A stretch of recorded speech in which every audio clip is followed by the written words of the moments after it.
花，好人兄帮你挡箭了。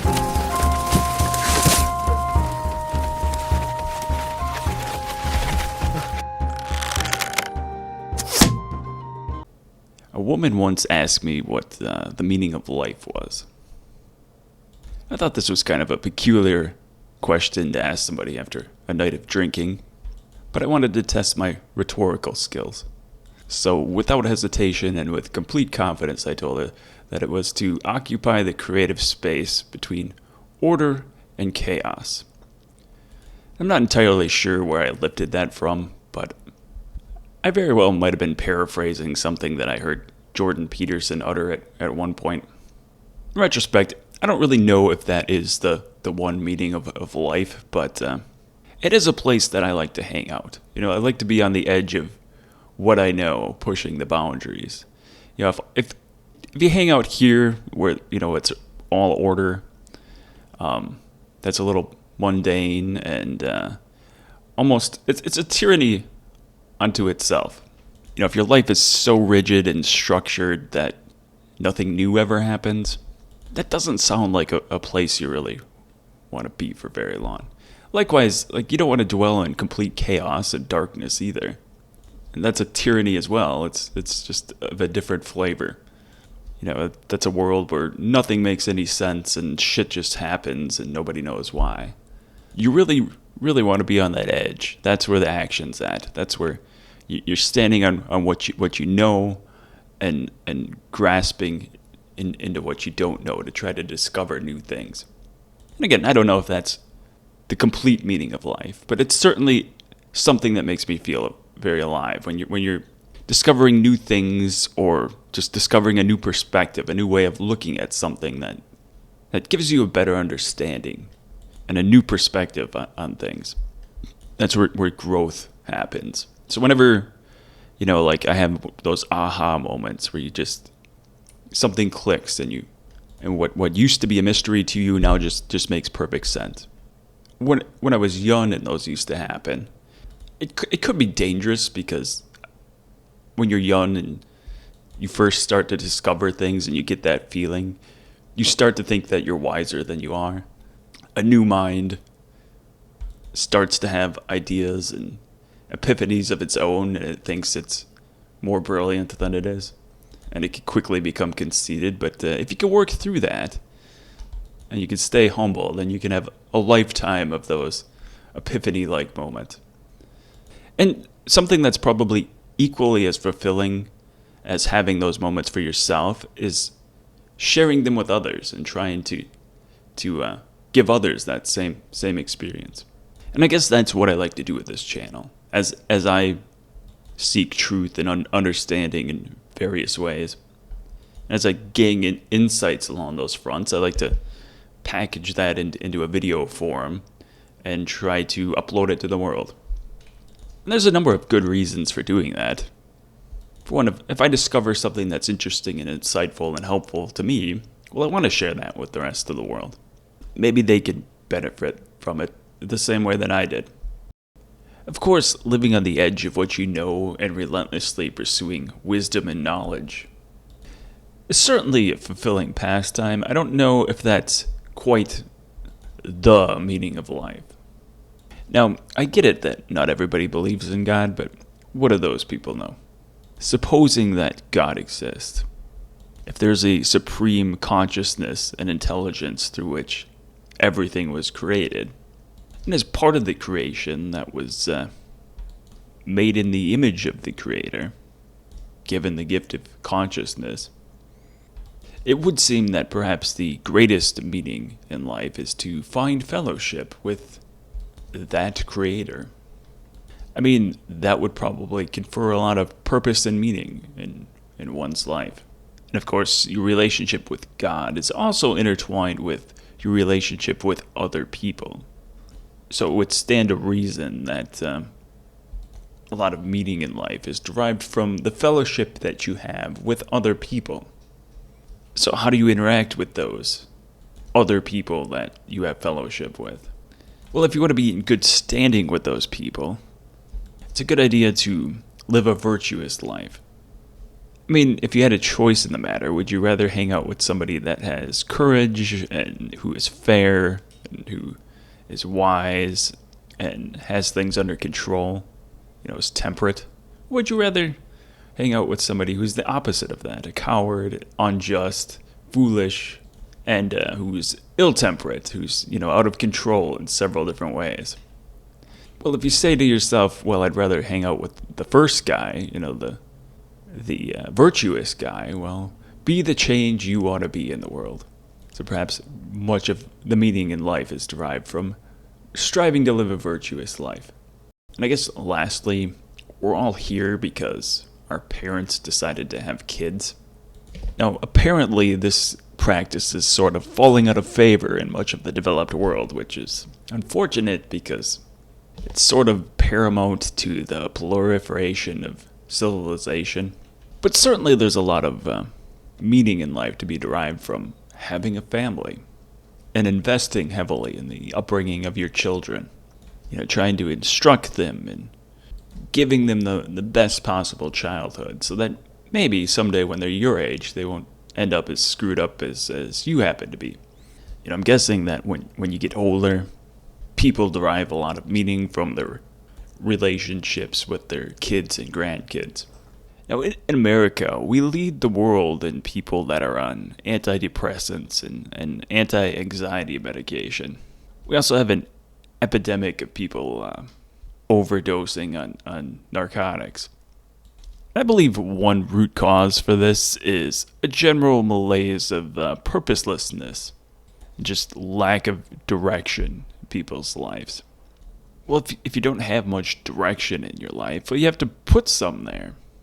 Take up some combination of the aforementioned activities. Go out and learn something new.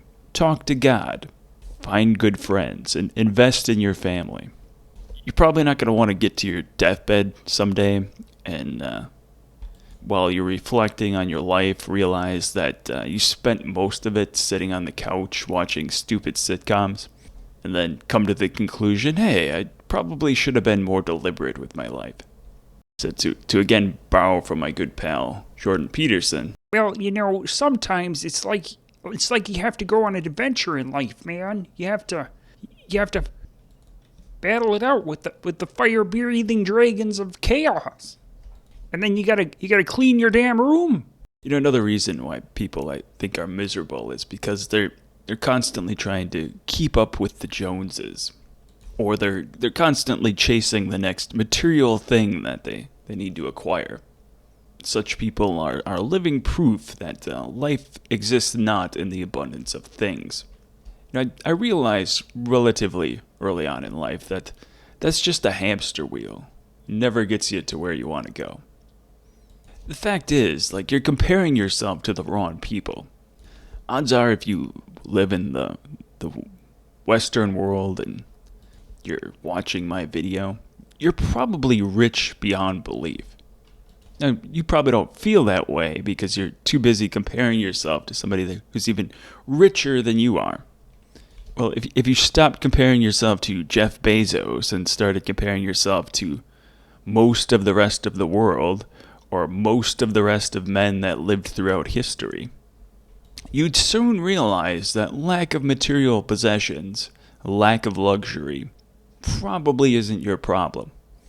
I mean, I'm certainly not rich by American standards. I'm pretty solidly middle class.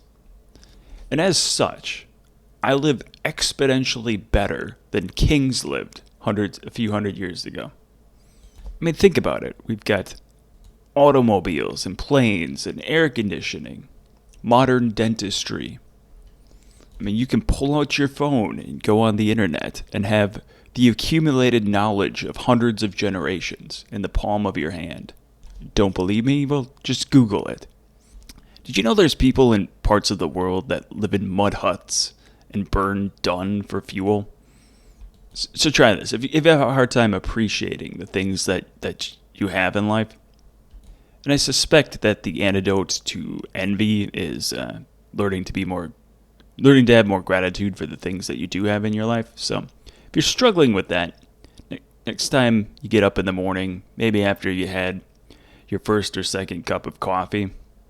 When the time comes, remember to thank God that you live in a time and a place with modern plumbing and toilet paper. And then think to yourself, for most of human history, men didn't have these things. There's 7 churches in the book of Revelation, and the last one of those mentioned is the Church of Laodicea. Now, each of the churches had, they had their weaknesses, they had their strengths, they had sort of an evaluation given to them from Christ. Now, Laodiceans were wealthy. They were well known for their trade and things like that. They were into textiles. I think they were known for their purple dye, which was well sought after in the ancient world. So they were, for first century standards, they were wealthy, but they weren't exactly on fire for God. So they were spiritually bankrupt. It says they were wretched, pitiful, poor, blind, and naked in the spiritual sense, and that sort of parallels the modern age. I mean, people are rich beyond measure in the material means. Even our poor people in America live better than kings did centuries ago. And that's not to say that there aren't people that struggle to make ends meet. I mean, maybe they have a lot of expenses. But if you're laboring under the delusion that if you just accumulate enough material goods, it's gonna fill the void. Well, you can ride that hamster wheel as long as you want, but it's gonna wear you out before you get to where you think you want to go. Now, no conversation about the meaning of life would be complete without talking about the tree of life. So, in the first few chapters of Genesis, that's the creation story, and then the Adam and Eve story. Of course, man disobeys the voice of God, and that gets him kicked out of the Garden of Eden. And in chapter 3, verse 24, it says, "So he drove out the man, and he placed at the east of the Garden of Eden cherubims and a flaming sword which turned every way to keep the way of the tree of life." Now, I remember reading that as a kid and thinking, wow, that sounds pretty cool. I mean, the bit about the flaming sword that turned every direction, not so much the part about getting kicked out of Eden and not being able to get to the tree of life. But that all sounds pretty formidable. I don't think mortal men are going to get past these guys and this flaming sword. But thankfully, God is gracious, and if you keep reading, about 40 books or so later, God gives man another chance. So in the 17th chapter of Matthew, there's a story called the Transfiguration. Basically, Jesus takes 3 of his disciples, Peter, James, and John, and they go up this high mountain. And then suddenly Jesus is transfigured before them. His face shone like the sun, and his clothes became white as light. And then Moses and Elijah appear and start talking with him. Now, think about this scene for a moment.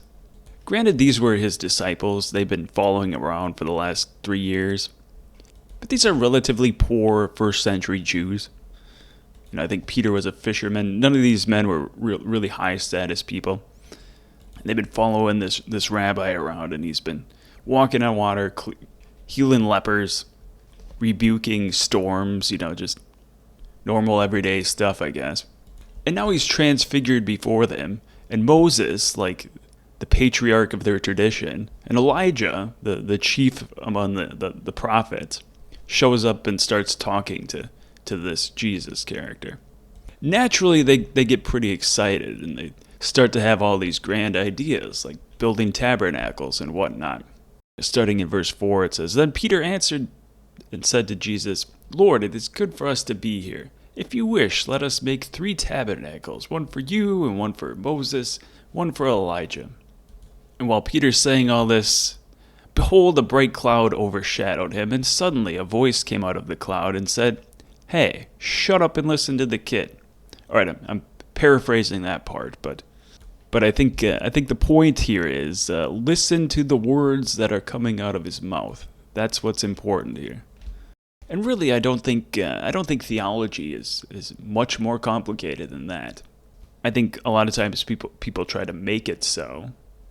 I mean, there's all different church traditions. There's go to some churches. There's lots of kneeling and standing and chanting things in Latin. And I mean, you can do all that if you want to. I mean, if you want to do cartwheels and stand on your head in church, I mean, you can do that as well too. But the most important thing you can do is hear the word of God and then begin to understand it. And when you begin to understand it, start to do it. And that's kind of the whole point. Now, if you haven't pieced that together yet, perhaps you're not listening. I mean, like really listening. Or maybe you're just listening to the wrong preacher. But, the pieces fall into place pretty nicely. I mean, think about it. In the beginning, man disobeys the voice of God and gets kicked out of the Garden of Eden. It would stand to reason then that man should repent and begin to listen to the voice of God. That seems like a pretty straightforward deal. So, to draw on a personal anecdote, I've never had trouble holding a job in my life. I'm usually well liked by my employer, and they're sad to see me go when I eventually move on to a different job. And the reason is because I have a pretty good perspective on what it is I'm doing when I'm at work. Essentially, I look at my employer like the customer. I'm going there and selling my time to my employer. And in today's job market, it really doesn't take much to shine like a star. I mean, just show up to work on time. Be there all the days that you're supposed to be there. Come in with a positive attitude. I don't go out of my way to create drama with my coworkers. I'm not there trying to prove anything. I'm not there to try to see how much I can get away with. I just go in and do the things my employer asks me to do. Now just take that model and apply it to your walk with God and see what happens. I mean, first you got to hear the word, and then you got to wrestle with it and try to understand it. And when you begin to understand it, then start to do it. And if you prove that you can be trusted with a few things, well then he'll probably give you a few more things. Just like at work, you pick up a few skills on the job. Well, your employer sees that he can trust you with more things, and he'll begin to teach you more things that you can do. Anyway, that's the meaning of life according to Fletch. If you find my content interesting or insightful, don't forget to hit the subscribe button, hit the like button, and then spam links to my content to all your family and friends until they get annoyed with you and start blocking your messages. Okay, don't actually do that, but if you found value in one of my videos, then share it with somebody who you think might also find value in it. That'll help my channel grow. If you're interested in some of the other content that I create, I've got a playlist on all my videos on politics and culture. I also have a playlist on faith and spirituality. I try to upload on a weekly basis, sometimes 1 or 2 videos a week, and I cover subjects like the importance of listening. How would you treat God? That's an interesting video. What would you say on Judgment Day? I also do politics, why Democrats lost in 2024. I guess more politics. God is truth. That's an interesting one.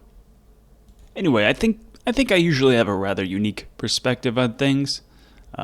Cultural issues, why I think the BLM narrative is a scam. I also do stuff on money from time to time, how not to lose all your money day trading. That's a good one. I've got one on how to make money with treasury bills. This is an interesting one. I did one on George Floyd, and I think the real story there was missed. The bigger story wasn't what actually happened to George Floyd. The bigger story was how the media behaved, how the media covered that event, and how society reacted to it. So that's kind of an interesting one. I do a lot of critiques of the media generally because, well, the news media is terrible. But anyway, those are the kinds of things that we discuss here. And on that topic, don't forget to leave a comment. If you made it this far, tell me what you think the meaning of life is.